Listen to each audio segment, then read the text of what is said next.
Est-ce que tu connais la veuve des quatre tsars? Une femme mythique, une muse, une femme qui se rêvait artiste et qui a usé de toute sa folie pour sortir de l'ombre de grands hommes, mais surtout un très bel exemple d'histrionisme. Je vais te raconter l'histoire extraordinaire d'Alma Mahler. Mais avant, un petit point sur l'histrionisme, cette pathologie psychique qui touche environ 3% de la population, hommes comme femmes, et qui a en quelque sorte remplacé l'hystérie. Histrionisme vient du grec histrion qui désigne un mauvais acteur. Les personnes histrioniques ont tellement besoin d'être aimées qu'elles sont sans cesse en représentation. Elles jouent un personnage, tape à l'œil, excessif et séducteur, qui s'adapte totalement au goût, à l'univers et aux attentes des autres. Seulement, elles se font un avis définitif sur les autres juste après la première impression, et elles les idéalisent. Du coup, quand elles voient la réelle personnalité des autres, elles sont déçues, elles ont l'impression d'avoir été trompées, elles les rejettent et se considèrent comme une victime, alors que c'est elles qui jouaient un personnage. On ne sait pas exactement d'où vient l'histrionisme, mais certains psychiatres ont émis l'hypothèse que ces personnes avaient une très grande admiration pour un parent du sexe opposé, et qu'en couple, elles chercheraient un maître sur qui régner. Vous allez pouvoir constater tous ces symptômes chez Alma Mahler.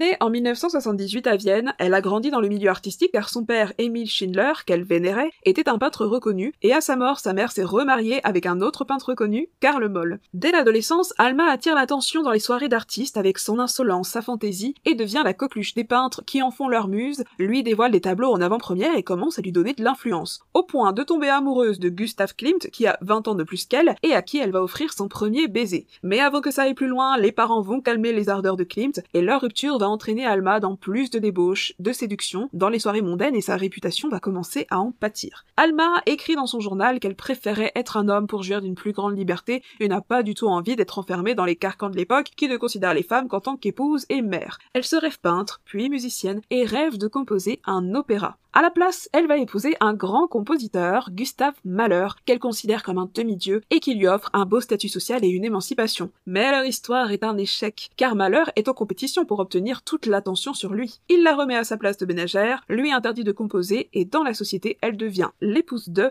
et la muse de, ce qui lui est totalement insupportable. Elle va même avoir du mal à tisser des liens avec ses filles, Maria et Anna, car elle les voit comme l'objet de son assouvissement et considère désormais le mariage comme le tombeau de l'amour. Elle recommence ses frasques mondaines et prend un amant, le futur célèbre architecte Walter Gropius, qui n'est pas très malin ou qui l'a fait exprès, on ne saura jamais, car il écrit en cachette à Alma et adresse la lettre à son mari. Mahler va essayer de la reconquérir et finalement il va mourir d'une infection dont on accusera évidemment Alma. Elle investit son personnage de veuve, au point de garder le nom de son grand compositeur de mari toute sa vie, et prend un autre amant, le peintre Oskar Kokoschka, qui est un peu zinzin, il faut le dire, et avec qui la relation va être folle, passionnée et violente. Ils sont tous les deux jaloux, et se rendent coup pour coup. Quand Alma avorte sans lui en parler, il fait publier les bons du mariage sans lui dire. Il crée une poupée monstrueuse à l'effigie d'Alma qu'il traîne dans les soirées, et pour être sûr de ne pas vivre avec elle, il préfère s'engager pour la Première Guerre mondiale. La mère de Kokoschka est tellement à bout qu'elle attendra Alma avec un revolver pour la chasser de chez lui. Au final,